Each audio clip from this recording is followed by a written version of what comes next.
Good morning, I'm Pat Seekins, one of the Operations Section Chief for the Rocky Mountain Area Type 1 Incident Management Team, and we'll give you another update on the Lionshead fire and where we're at today and what we expect moving forward. So we'll start up here in northeast corner, up here in Branch 1, Division Alpha again. Once again, a lot of good progress has been made going direct, headed east right here on a short section of line, just east of 258. This big finger of fire in here is going to be left alone. It's been looked at, but it's just steep, rugged terrain in here, so we're going to avoid putting actual crews and going direct along this fire edge here. So there's kind of a gap in the line right there towards Blue Lake. So as we start at Blue Lake, going north along the fire perimeter, we do have direct hand line all the way up to Badger Butte somewhere in here, and this is where it gets a little mosaic here, and there's some gaps in the line here, but that'll continue to be improved on, and we'll connect the dots right here through Badger Butte and this old fire scar right here. Moving north, there is continuous hand line as well as dozer line. As we've mentioned, some really good work has been done here that'll be increasing our containment over the next couple of days as we receive moisture and make good progress on this entire section of Division Alpha right here. This is looking good from previous burnouts. This should continue to burn itself together as it did yesterday. Most of this is closed up and looking very secure in here. Right up here at the northeast corner and all the way down, as we mentioned before, looking really good. Patrol monitor status. Folks will be just focused on the edge, but everything's looking really good. No concerns in here whatsoever all the way down into Division Echo. Continuing on to the south, still in Branch 1 here, the chipping was completed in this section of line, and then we'll move into Branch 2, a lot of the same here, Division Kilo, November, all the way into Romeo. They'll be chipping some of that remaining slash, doing a lot of cleanup right along this road system here to remove that fuel load right there. So just to recap, once again, everything's looking really good on this east-northeast corner. No issues or concerns. Moving into, and then we also, just south of Branch 2, we've got this 12 road that's 100% complete. We still have to remove some logs and slash. There'll be some folks in here today just doing some cleanup, but this is looking really, really good. And this is tied all the way back into the black edge here, so no change there. Moving west into just into Branch 3, and this portion of Romeo is still in 1. Patrol status along this fire edge, no real concerns in here. Again, a lot of lava flows that's checked itself on some natural boundaries in here, and looking really good. No crews in here. This will be monitored by aircraft as well as some lookouts looking north, just to monitor any kind of fire spread to the south. But so far, this fire edge is really looking good. Really hasn't moved. Moving west into Branch 3, Division Sierra. Right about here, we pick up some direct hand line where they tied into the whitewater burn scar. This is still looking really good.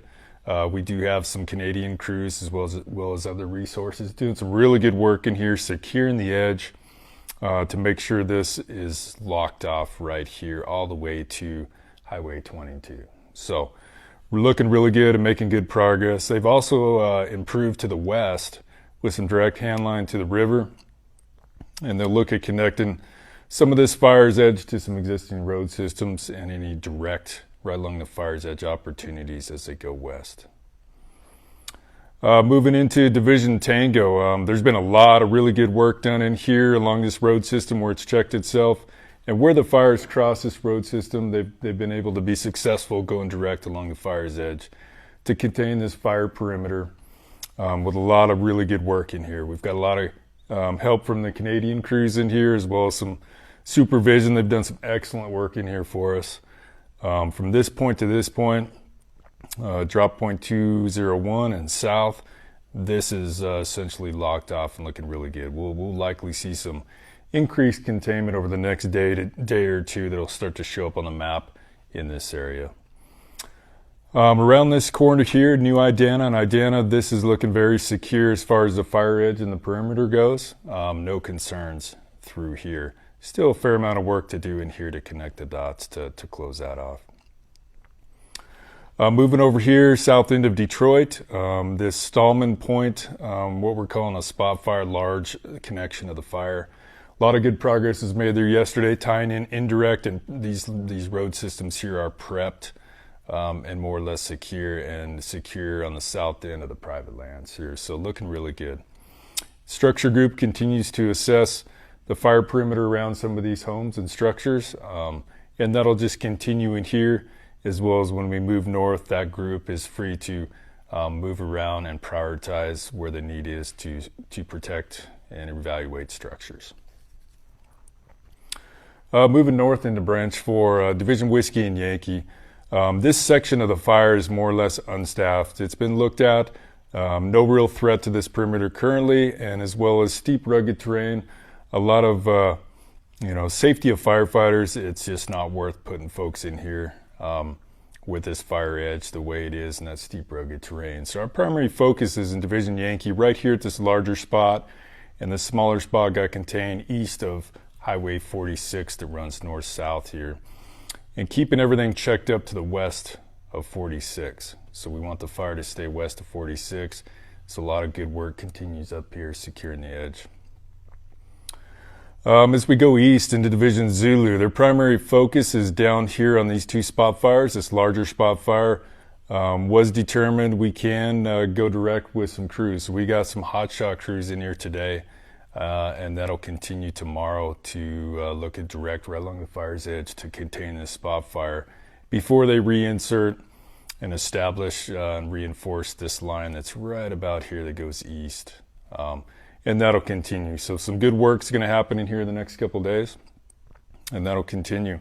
They've also got some heavy machinery working to the west on this indirect road system that connects back to Division Yankee's efforts here. So that'll continue. We expect another 2 to 3 days to complete this prep and have this kind of locked off as an option for the future.